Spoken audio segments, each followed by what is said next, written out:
எந்த உரிமை உனக்கு இருக்கிறது? இந்த நிலத்தில் இந்த மண்ணின் மகன் என்று நீ பெருமையோடு சொல்லிக்கொள்ள உனக்கு என்ன உரிமை இருக்கிறது? உனக்கென்று என்ன? திண்ணைக்கல்வி யூடியூப் சேனலுக்கு உங்களை வரவேற்கின்றேன்.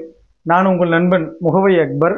இன்னைக்கு நம்ம என்ன வீடியோ பார்க்க போறோம் அப்படின்னு பார்த்தீங்கன்னா, இன்னைக்கு சில அரசியல்வாதிகள் இந்த இளைஞர்கள் மத்தியில் நாங்கள் தான் தூய்மைவாதிகள், நாங்கள் மட்டும்தான் தூய்மையான அரசியல் பண்ணுறோம், மற்றவன்லாம் மோசமானவன், மற்றவன்லாம் ஊழல்வாதி, பார்த்தீங்கன்னா எங்களுக்கு மட்டும்தான் பேசக்கூடிய திறமை இருக்குது, மற்றவங்கெல்லாம் வந்து பேப்பரை பார்த்து படிக்கிறாங்க, அது மாதிரி இன்னைக்கு ஒன்று பேசுவாங்க நாளைக்கு ஒன்று பேசுவாங்க இப்படின்னு சொல்லிட்டு ஒட்டுமொத்த குற்றச்சாட்டையும் மற்றவர்கள் மீது வைத்துவிட்டு தாங்கள் மட்டுமே தூய்மைவாதிகள் என்று பேசக்கூடிய இந்த நாம் தமிழர் தம்பிகளுக்கு தான் இந்த வீடியோ.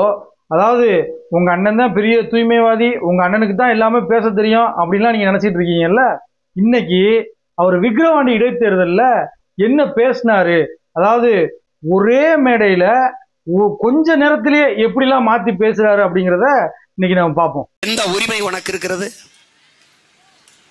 இந்த நிலத்தில் இந்த மண்ணின் மகன் என்று நீ பெருமையோடு சொல்லிக்கொள்ள உனக்கு என்ன உரிமை இருக்கிறது? உனக்கென்று என்ன இருக்கிறது? உனக்கென்று என்ன இருக்கிறது? ஒண்ணுமில்லை. தெருவுக்கு 2 டாஸ்மார்க் இருக்கு, திரையரங்குகள் இருக்கு, புதிதாக படங்கள் வருது, குடிப்பாய், மயக்கத்தில் படம் பாப்பாய், திருப்பி வருவாய், மதுப்போதை, திரைக்கவர்ச்சி, இதிலேயே மூழ்கி சிந்திக்கிற திறனற்று போனாய். இந்த வீடியோல என்ன சொல்றாரு, இதை பார்க்கும்போது அப்படியே நமக்குலாம் ரொம்ப ஆஹா பரவாயில்லையப்பா, இப்படியாப்பட்ட ஒரு நல்ல மனுஷனா, இங்க பாருங்க எப்படி ஒரு விழிப்புணர்வு மாணவர்கள் மத்தியில் ஏற்படுத்துறாரு அப்படிங்கிற மாதிரி இருக்கா. என்ன சொல்றாரு, அதாவது இந்த அரசு உன்னை குடிக்க வைக்கிறான், அப்புறம் பார்த்தீங்கன்னா உனக்கு வந்து சினிமா மயக்கத்தை வந்து ஏற்படுத்துறான், அதுலதான் நீ போய் கிடக்குற, வேற உனக்கு என்ன இருக்கு அப்படின்னு சொல்லி அவர் பேசும்போது பரவாயில்லையாப்பா, ரொம்ப நல்ல மனுஷனா இருக்காரு, ரொம்ப தெளிவா பேசுறாரு அப்படின்ற மாதிரி தோணுதா.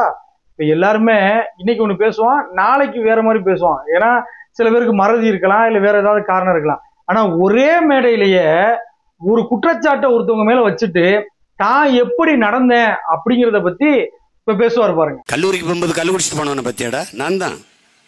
நான் மட்டும் இல்லை, எங்க அண்ணன் தம்பி எல்லாரும். இந்த எங்க அண்ணன் உட்காந்துருக்க, இப்போ எங்க அண்ணன் இருக்கா? எங்கடா ரவி அண்ணே? எங்க இருக்குது? உலகத்தில் காலேஜ் கல்லூரி வாசலில் கல்லுக்கடை வச்சு பார்த்துருக்கீங்களா? நானும் எங்கள் அண்ணன் படித்த கல்லூரியில் தான் போவோம். வகுப்புக்கு ஒரு பதிவேட்டை கொடுப்போம், 2 பேர் வருவோம், 4-5 பேர் 10 பேர் நண்பர்கள், கல்லை குடிப்போம், நேராக பரம்குடி போவோம், புரோட்டா திம்பம், படம் பார்ப்போம், திருப்பி வருவோம். மாலையில் கபடி விளையாட போவோம். ஊருக்கு விளையாட போகிறது, மச்சான் நான் விளையாண்டு கொடுப்போம். என்னடா மச்சான் வேணும்? ஒன்றும் இல்லை மச்சான், கல், புரோட்டா, படம், டிக்கெட்டு 10 ரூபா தான். அப்போ விளையாண்டு கொடுத்து ஜெயிச்சுட்டு பரிசை வாங்கிட்டு படத்துக்கு போவோம். இதே தான் வேலை. இப்போ என்ன படிச்சுப்போம்? நல்லா தான் படித்தோம்.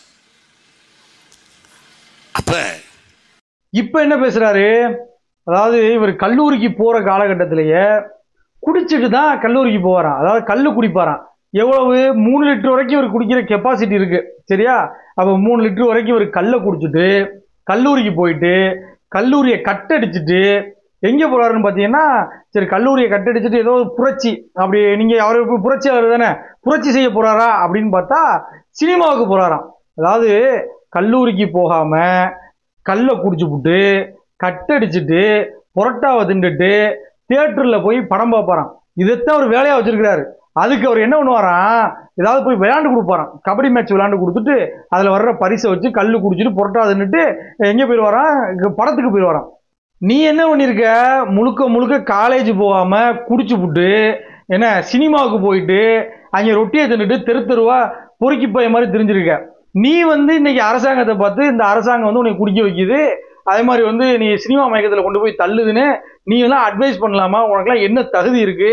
ஒரே மேடையில, அதாவது அடுத்தடுத்து கூட இல்லை, அடுத்தடுத்த மேடை இல்லை, ஒரே மேடையில வந்து முதல்ல வந்து நீ போய் ஏன்டா அப்படி வந்து கெட்டு போற, நீ வந்து உன்னை குடிக்க வைக்கிறாங்க இந்த அரசாங்கம், சினிமாவில் உன்னை போய் மயக்கத்தில் வைக்கிறாங்க அப்படின்னு பேசிவிட்டு இவர் சொல்றாரு, நான் வந்து காலேஜுக்கு போற காலத்துல குடிச்சிட்டு தானே கிடப்பேன், அதாவது கல்லு குடிப்பேன், அதை உங்களுக்கு திறந்து விடுறேன், நீங்க கல்லை குடிச்சிட்டு சினிமாவுக்கு போங்கன்னு பேசுற. இப்ப தெரியுதா, இந்த ஆளுலாம் உண்மையிலேயே வாய்க்கிலேயே பேசுறதுக்கு தான் லாய்க்கு.